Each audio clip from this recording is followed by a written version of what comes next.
This is a story about Matt Hancock. It doesn't involve cockroaches, being buried alive, or inauthentic fits of laughter designed to launder a sullied reputation. Instead, it's about what he did as Health Secretary during the pandemic. If we could have the first slide, please.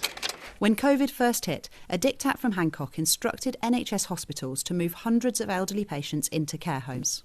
But the policy was a disaster, seeding a deadly disease into homes housing our most vulnerable relatives and resulting in thousands of deaths. 2 years later, the High Court ruled that the care home policy wasn't just wrong, it was illegal, forcing Hancock to make an apology on live TV. Well, like the Prime Minister at lunchtime, I'd reiterate the apology to all those who lost loved ones. In the first wave of COVID, there were an estimated 29,000 excess deaths in UK care homes. Next slide, please. This man was awarded contracts worth £30 million to supply vials for NHS COVID testing kits. His name is Alex Bourne, and he was the landlord of Matt Hancock's local pub in Suffolk.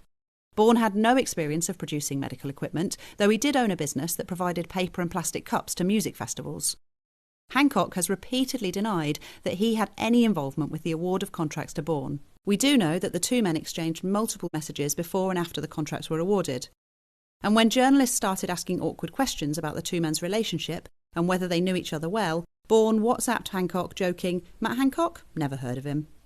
Hancock claimed in Parliament that Bourne's company was never awarded a contract by the NHS or the Health Department. That's true, but Bourne's company was subcontracted to another company to provide the vials. And when the contract between the company and Hancock's Health Department was leaked, we learned that the contract stipulated that the manufacturing had to be done by Alex Bourne's outfit. Bourne ended up recalling at least 8 million test tubes that had been delivered to warehouses for the NHS over quality issues. Next slide, please. The former head of the UK's vaccine task force has accused Matt Hancock of an extraordinary ambush that could have derailed the vaccine project. All because the former health secretary was apparently aggrieved not to be running the scheme himself. Kate Bingham accused Hancock of trading Dr. Jekyll for Mr. Hyde during a critical cabinet committee meeting in June 2020. The former task force chair suggested that Mr. Hancock's combative behaviour was pure politics, from a health secretary keen to reclaim responsibility for the task force from the business department. Bingham said that she feared if she became a politician's punching bag, there was a real risk that political manoeuvrings could undermine the vaccine project's critical mission. Next slide, please.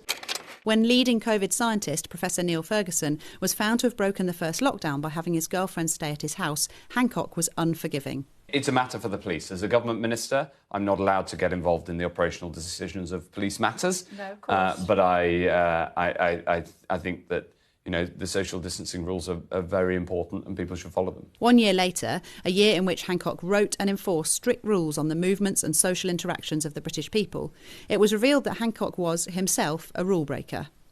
He broke his own lockdown rules while pursuing an affair with a friend from university who he'd earlier personally appointed to a £15,000 a year role as non-executive director at the Department of Health. The final slide. The UK COVID death toll now stands at 210,000. That's the same as the population of Southampton. The government got some things right during the pandemic, but a lot of things wrong.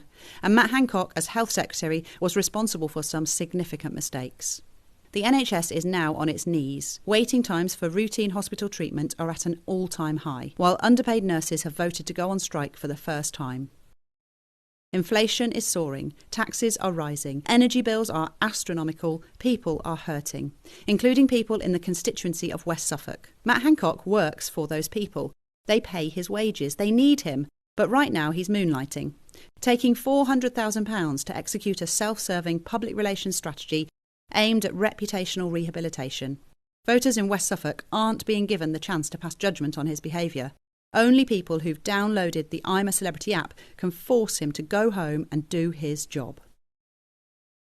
Thank you.